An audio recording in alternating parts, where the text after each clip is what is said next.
All right, guys, what's going on? Welcome back to the Everything College Football podcast. Today I'll be doing my preview and prediction for game of the week between Indiana and Oregon. Seventh-ranked Hoosiers taking on a top-3 Oregon squad who are 7.5-point favorites in Eugene. 3:30 p.m. Eastern Time on CBS. 55.5 is the total. Everything started with the Indiana offense on that Oregon defense. This is a group that's flying incredibly high coming into this game. The Hoosiers are putting up 47.8 points per game. Fernando Mendoza proving to be a great scheme fit, as we anticipated he would, coming over from Cal, 6'5", 225, completing 73% of his passes, 16 touchdowns and a pick. Probably coming off his worst game of the year against Iowa, and he was still pretty good, 233 and 2 scores. Did have a bad interception there in that second half, completing 56%.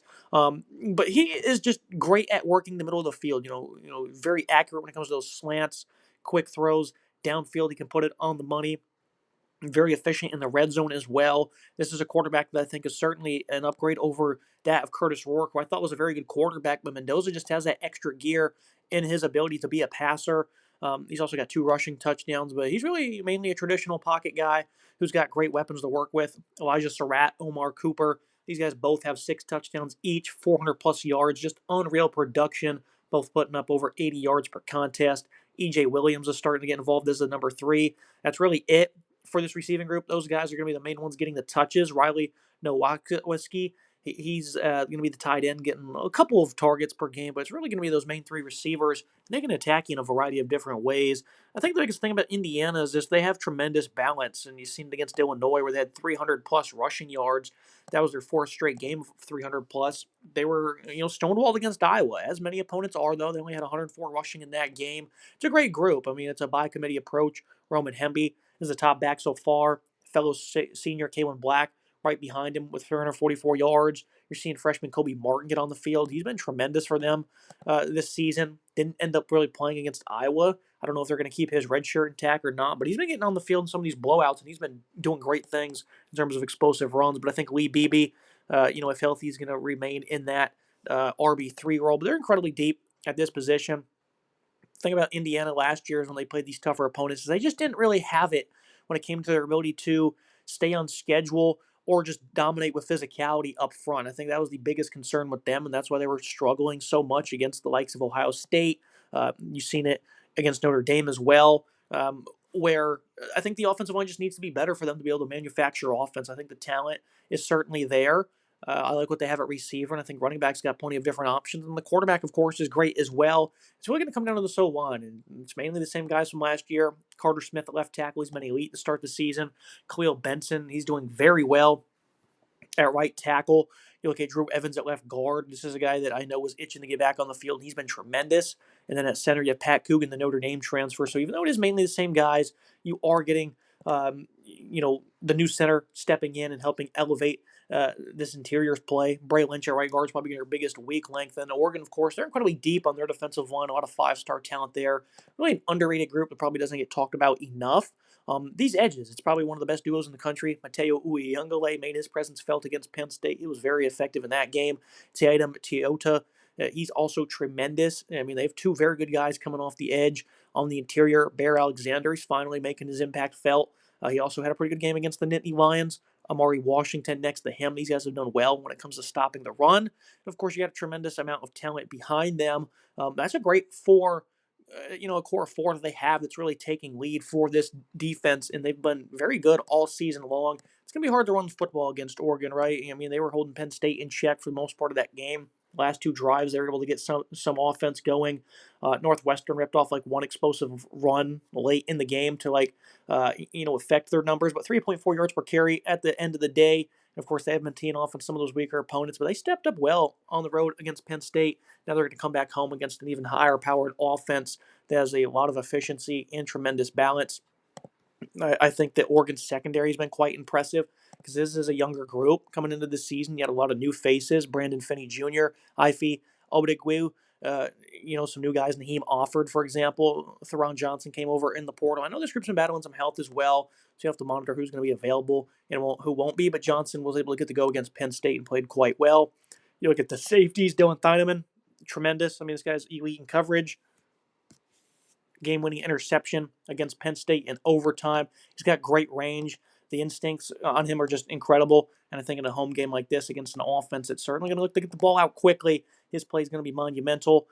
Aaron Flowers alongside him has been playing well. And then Peyton Woodyard, when he's been getting on the field, has been a very solid player. I think the safety group for Oregon's honestly one of the nation's best. A lot of depth in that area. Bryce Bocher, he's your leader at linebacker right there in the middle. Devon Jackson, Jerry Mixon, these guys have been getting involved as well this season. And they've both been playing very well. I think Mixon's been outstanding, a lot better than Jackson in all realms. Very impressive linebacking group, of course. Bocher, I mean, this guy is ultra physical.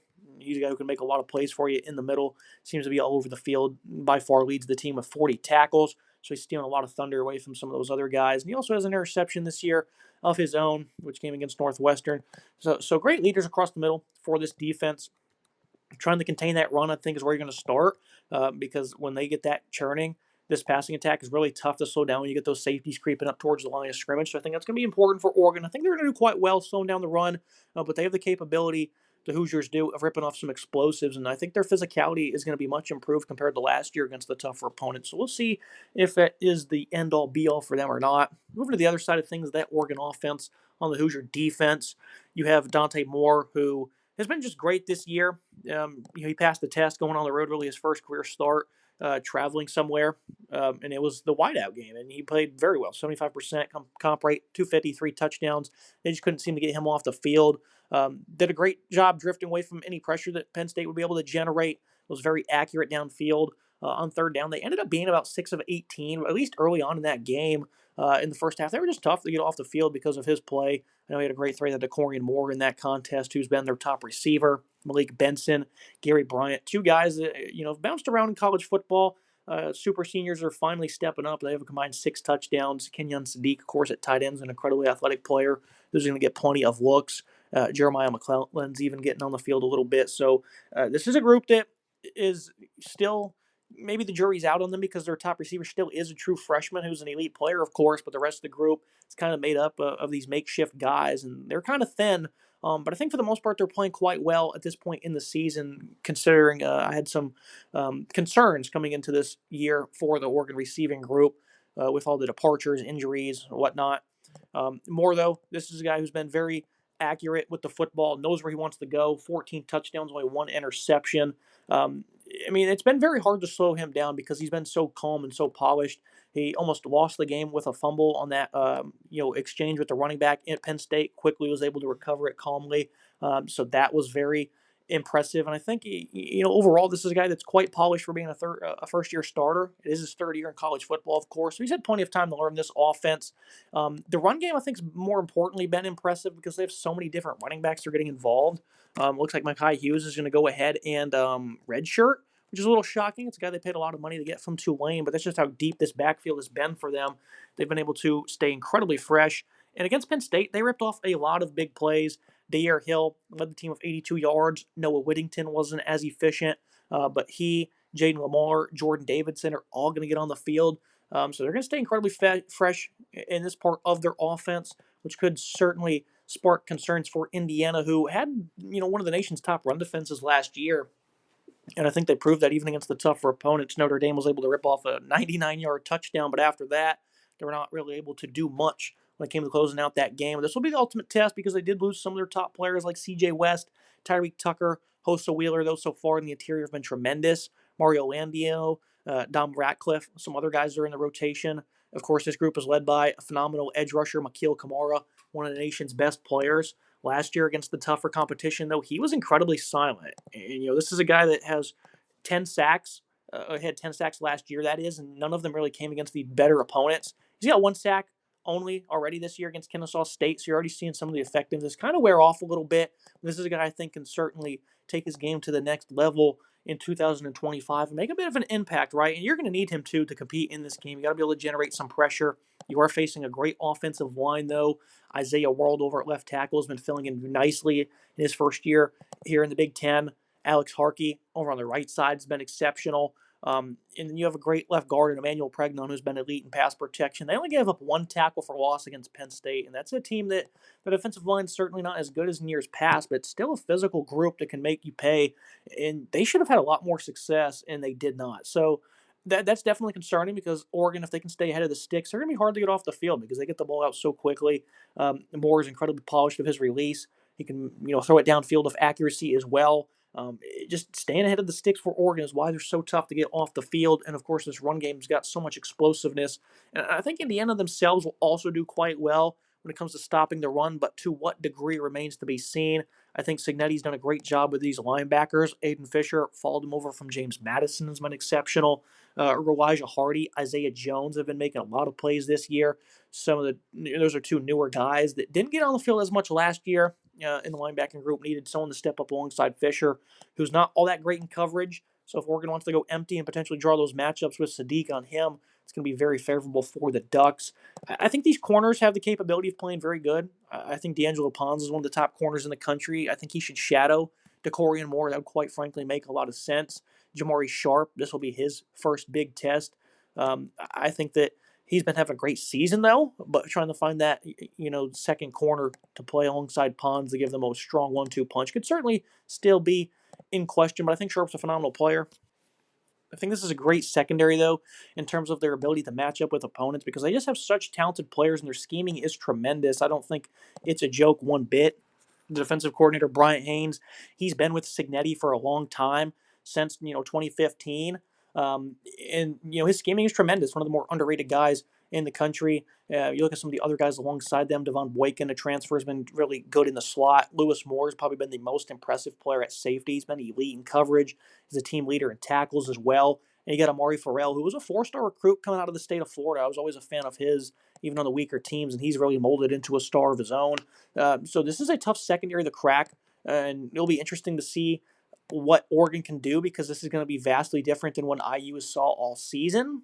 Against Illinois, they gave up like one bust early on in the game, and after that, they allowed nothing. And of course, Iowa playing from behind was able to get a couple of yards, but not too much. Obviously, the Hawkeyes are incredibly tough, but they played Ohio State last year. They completed 85% on them, but only 201 yards. Hitting on the big plays wasn't as easy for the Buckeyes as it was against other opponents. Same for Notre Dame. It was more methodical drives with quick pass game compared to just taking deep shots on this secondary. So I'm very excited to see how Indiana will do in this game. Moving to the final thoughts on the prediction. How good really is the Hoosiers, I think, is what this comes down to. Because they dominated Illinois, right? They absolutely blitzed them 63-10 over a ranked opponent in the Big Ten. Oregon, they went on the road to Penn State, looked good for 55 minutes in that game, and over the last few, they really gave up some big plays on defense and allowed Penn State to crawl back into it and nearly win it. I think Oregon's certainly a very good team. They have good balance on offense. Their offensive line's incredibly nasty. The defensive line brings size and physicality. So there's certainly aspects that make Oregon tough to defeat. But I think Indiana under Signetti, they're going to be up for the challenge. They're going to hang around. Certainly going to be rooting for them to win this game. But at the end of the day, the Ducks at home are just going to have a little bit too much offense. And I think they'll generate a little bit more pass rush than the Hoosiers will as well. That's going to stall some drives out, and that might even force Mendoza into a mistake or two. 7.5 is the best bet. I have them losing by 7. I think it's a pretty good line, though. I think Indiana can hang in there. Last year, they didn't do a great job early of weathering the storm against these tougher teams, though. So if they can just be slightly better compared to last season, they can hang around and be tough. I think they have enough playmakers to generate some offense to hang around in this one. It'll be a very exciting game, though. And this will be the ultimate tell on how good Indiana is. And if they can somehow win this game, man, that's going to make them a very deadly team very quickly. So very excited for this contest. I think it's a good opportunity to see how the Hoosiers truly do measure up and if they've really improved in the trenches, because I think they ultimately will have a chance to make the playoffs. It seems like this is a year in CFB where people are really going to be beating up on each other.